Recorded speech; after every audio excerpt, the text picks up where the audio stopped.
WTOL 11 Sports presents Big Board Friday. Sponsored by Ohio Northern University. Your dreams await.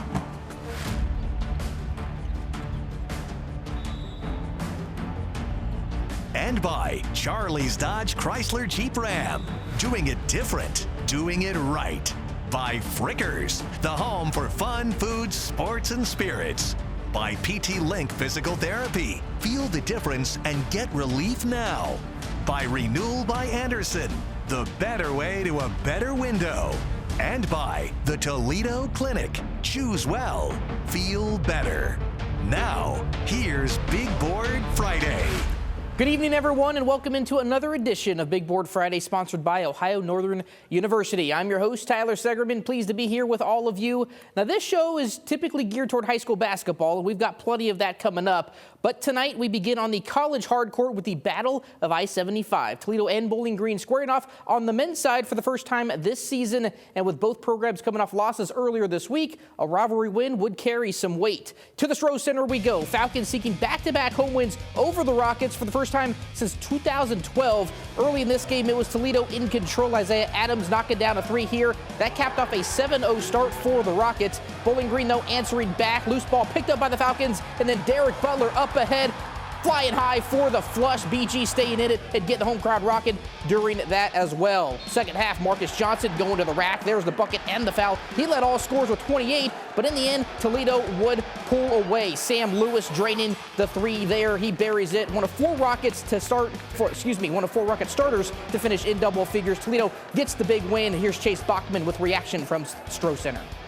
Tyler, the last few years, Toledo has played really well at the Stroh Center, and that was true again Friday night. The Rockets had four different guys finish in double figures, and they turned that into an 84-71 win. I just felt that, we came with great energy, great purpose. I knew they were going to zone us a majority of the game. They did. And for the most part, we handled it really well. Big rivalry game, every road game you want to come in and beat them. So it's just the main thing is like, stay with confidence on the road. It's going to be a tough environment wherever you go. Tough loss. You never want to lose a rivalry game, and hats off to Toledo. They played great, shot it really, really well, made us pay.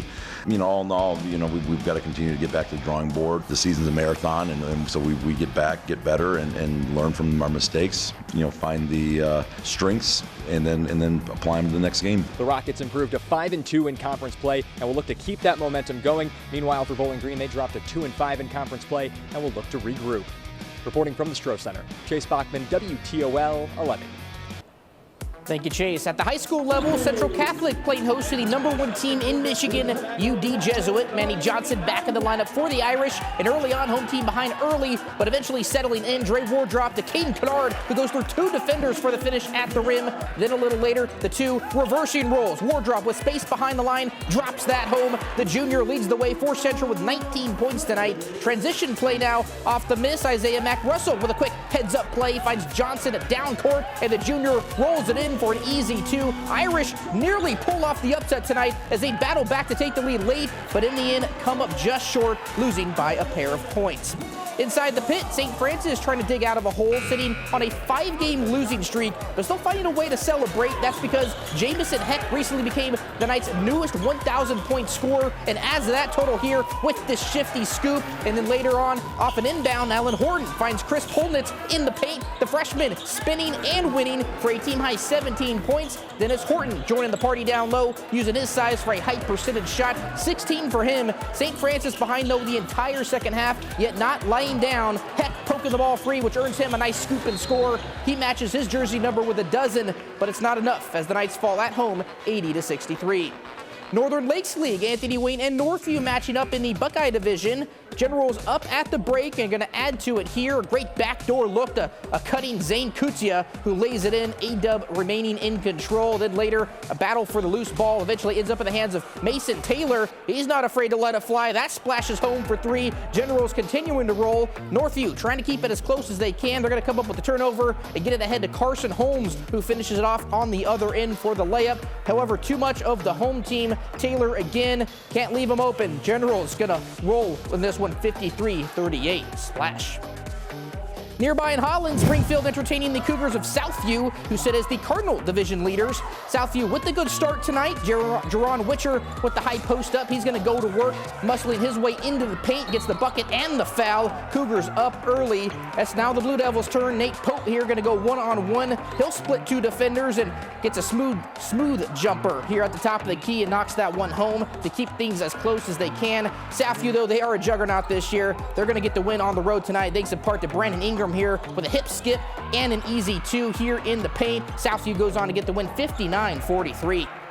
Napoleon and Clay also in action, both aiming to get on a run toward the end of January. Eagles having some fun, including their mascots. Aiden Berryman here going to go one-on-one and pulls up for the floater there in the paint. Napoleon, though, on the other end. Parker Woods with a great feed to Trey Rubenstein underneath. He's going to get the easy bucket there, and then more from the Wildcats. They're going to be out and running this time. Woods going ahead and doing it himself off the glass. Wildcats remaining in it. However, Clay not going away. Grant Oberdick going to come up with a steal here. He'll go the other way for the finish, and Clay gets the win 69-55. It's now time for our first break, but still plenty more to highlight, including a look at Ottawa Hills, who has gone on a streak. Could they keep it alive, though? Find out next when we return.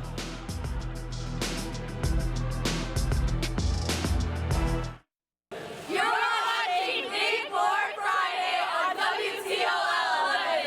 Let's go, guys! Let's go, St. Francis! Thank you, St. Francis cheerleaders. Welcome back. With 3 weeks to go in regular season play, the race for a Toledo area athletic title remains tightly contested. Ottawa Hills entered the night atop the standings and also marked the hottest team in the TAC. Green Bears riding a 6-game win streak as they travel to Maumee Valley, whom OH defeated once already last month. Hawks waving their flags and waving their might up in the third quarter, but Green Bears fighting back. Chase Miller getting a rebound, throws down court to Avi Hanous. He'll secure the layup and helps them climb back in it a little later. Some deja vu. Miller again getting the board and again gonna add to an assist here. This time to Gabe Grimm, goes off glass for the layup. Green Bears adding 2 more. Maumee Valley, though, not going away. Nasir Wilson finds Charlie Gorski, who'll swish home the 3. That keeps momentum on the home team side. Fourth quarter now, Hawks now with a healthy lead. Jabram Price gonna add to it here right in front of you. Wide open, catch and shoot 3, splash. The lead would go on from there as Maumee Valley avenges its loss to Ottawa Hills 65-45. Big win for the Hawks. Here's Noel Blumel with more perspective. Just 1 month ago, Ottawa Hills beat Maumee Valley, but tonight was a different story.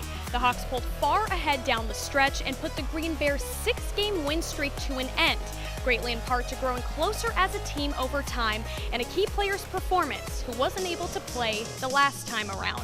Jabram Price, big difference right there. Jabram Price. Last time we played him, we thought we was having Jabram back. We got a call the day before the game saying that he couldn't play, so it changed our whole game plan. Today we got him, and it showed a big difference. We came out, we knew what we had to do today. We had to play Maumee Valley basketball, play as a team, and get our get back. Going into it, we knew where we had to work on and where we had to improve, and we did it, and we accomplished it, and we got the dub. That's all that matters. To beat them here at home, they was #1 team in the conference, tied, so that's just a big boost of confidence to show that, hey, we can win it. We got a chance to win it. And with that, Maumee Valley improves to 4-2 in the TAC. Reporting from Maumee Valley, Noel Blumel, WTOL 11. Appreciate it, Noel. Elsewhere in the TAC, Toledo Christian and Emmanuel Christian also meeting for the second time this season. Both teams trying to get back in the win column. Eagles early. Carter Kester lining up for 3, doesn't miss, but Silas Mickle comes flying in and gets the putback there as the Eagles are rolling. Later, other end, Warriors now quickly pushing it up the floor. Donovan Coley going one-on-one, stops and pops. The mid-range game working for him. Toledo Christian, though, had it working themselves. Hustle play here. Loose ball eventually ends up in the hands of Kester, who's going to go up and get the hoop and the harm. Tough play there. Eagles go on to get the win 59-49. Pivoting to the NWAL, Delta among a group of 3 who has yet to lose a league game entering tonight. Swan, on the other hand, still seeking win #1. And it was a good start for the Panthers. Tyson Bauer deciding to go one-on-one here. And check out the pretty spin move. Stop and pop. What a... excuse me, this is a great play. Hard to speak, that one. Delta up early. Swan, though, keeping this one close. They're going to work it against the zone. Here's Brady O'Shea pulling up and cashing in. Bottom of that falls. And then later, more from the home team. Check out the great ball movement here. Brady Haselman, in the corner, drills that one, and Swan with a big-time win in a thriller, 49-48 final.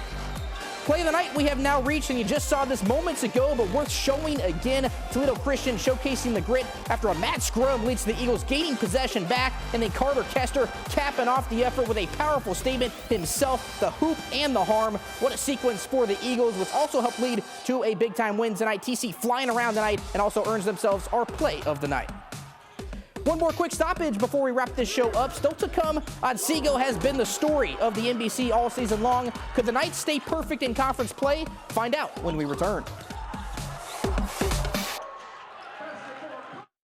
Welcome back. What Otsego boys basketball has been doing together, or been put together so far, has been nothing short of incredible. They were in Maumee tonight, aiming to keep their train rolling. Panthers trying to pick up the upset, however, the Knights not having any of it. Dane Fatzinger with splash there from deep.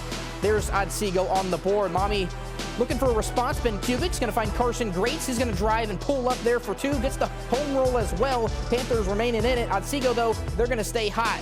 Fatzinger this time to Devin Silva, who cans the three. That's actually Wes Kellermeyer. Excuse me. Doesn't matter. He adds three to the board, and the Knights would keep rolling from there. Otsego goes on to beat Maumee 66-49 the final. Shifting to the ice, Walleye enjoying a lengthy homestand. First up, the Wings from Kalamazoo. Scoreless in the second period. Toledo on the attack. And check out the puck movement, which will set up Brendan McKalen, who fires and connects to get the home team on the board. What a shot there. This one would be low scoring, so we go to a shootout. And with a chance to send the Fish Fanatics home happy, Tyler Spezia skates in and finds the back of the net. Goalie had no chance as the Walleye get back in the win column. 2-1 the final. Well, that's going to do it for Big Board Friday, sponsored by Ohio Northern University. If you missed any of the highlights or want to rewatch the entire show, again, our website, WTOL.com, and our stream-played platform, WTOL11 Plus, are the places to go. It's been fun. Appreciate all of you for watching. We'll run it back again next week, but until then, have a great rest of your night and a fantastic weekend.